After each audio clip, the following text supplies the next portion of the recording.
Hello students, question number 26 from JEE Main 2021, 26 August, shift 2. The question is, let this denotes NCK and this denotes NCK when K is in between 0 to N and 0 otherwise. AK जो है कुछ इस तरीके से एक expressed quantity है where AK is equal to है directly मैं इस AK को अगर लिखूँ तो AK लिखा हुआ है summation I is equal to 0 to 9 और ये 9C I लिखा हुआ है और यहाँ पर लिखा हुआ है ये 12C और 12C और बेसिकली देखो यहाँ पर मैं NCR is equal to NC n - r लगा सकता हूँ। तो 12C ये लिखा हुआ है 12 - K + I लिखा हुआ है, तो इसको मैं 12C 12 माइनस है ना, इसमें से ये पूरा माइनस करके लिख सकता हूँ मैं। तो -12 - K + I हो जाएगा। ये 12 से 12 कैंसिल तो K - I हो जाएगा। तो बेसिकली यहाँ पर आप K - I भी लिख सकते हो।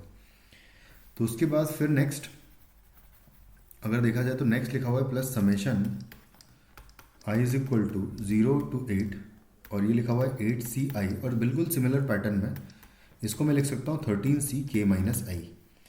इस तरीके से हो जाएगा।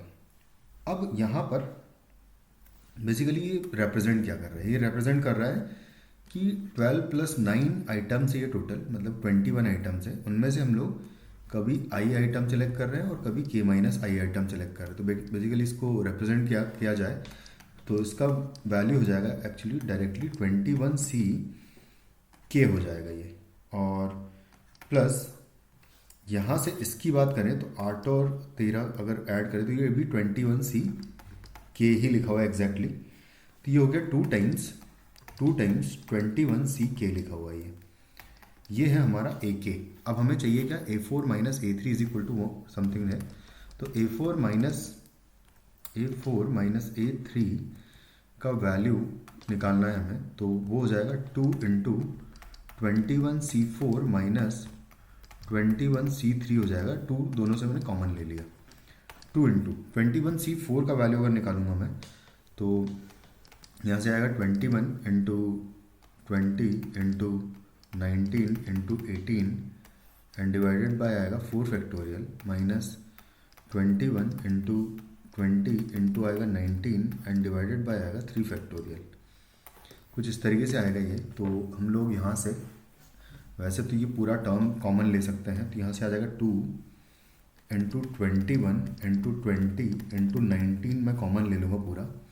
तो यहाँ से बचेगा 18/4 फैक्टोरियल इज़ 24 माइनस यहाँ से बचेगा 1/6 क्योंकि 3 फैक्टोरियल 6 होता है। तो यहाँ से हम लोग 6 भी कॉमन ले सकते हैं, तो हो जाएगा 2 × 21 × 20 × 19 डिवाइडेड बाय यहाँ से 6 कॉमन लिया तो बचेगा 18/4 बचेगा यहाँ से एंड माइनस होगा 1/6। तो बेसिकली इसको भी कैंसिल आउट कर दूंगा तो 9/2 हो जाएगा ये। तो इसको कैलकुलेट कर ही लेता हूँ साइड में। तो 9/2 माइनस 1/6 करेंगे अगर तो 6 कैरी हो जाएगा, 9 × 27 हो जाएगा माइनस यहाँ पर आ जाएगा 1, तो ये हो जाएगा 26/6।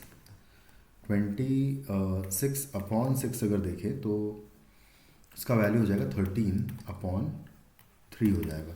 तो फाइनली यहाँ से वैल्यू आ जाएगी ये 2 × 21 × 20 × 19 एंड डिवाइडेड बाय 6 और इनटू आ जाएगा 13/3 आ जाएगा। इसका वैल्यू हमें ऑलरेडी उसने बोला है कि ये इक्वल टू है 190p।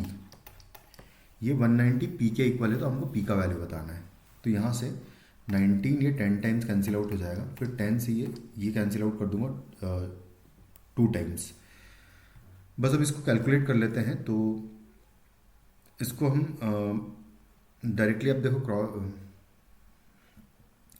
एक सेकंड हम लोग देखो इसको है ना, यहाँ पर थोड़ा सा कैलकुलेशन हो सकता है गड़बड़ हो गई, एक बार फिर से चेक कर लेते हैं ना। 2 × 21 20 19 ये करेक्ट है। 18/4 फैक्टोरियल आएगा 24 हो जाएगा।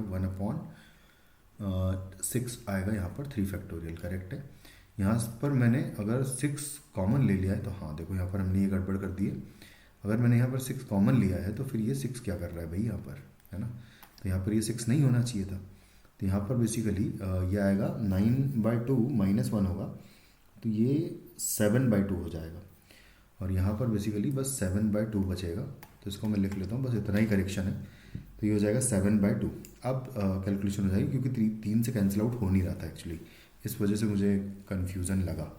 तो ये 2 से तो 2 कैंसिल आउट हो जाएगा, यहाँ से 3 से ये 2 टाइम्स कैंसिल आउट हो जाएगा, और ये 3 से 7 टाइम्स कैंसिल आउट हो जाएगा, और 2 से 2 कैंसिल आउट हो जाएगा। तो यहाँ से basically P is equal to जो बचा हुआ है वही आएगा। एक तो 7 बचा हुआ है और यहाँ से ये वाला 7 बचा हुआ है, तो 7 × 7 फाइनली हमारा इस क्वेश्चन का आंसर हो जाएगा, यानी कि P इज इक्वल टू हो जाएगा 49। तो ये हो जाएगा हमारा आंसर इस क्वेश्चन का। Thank you.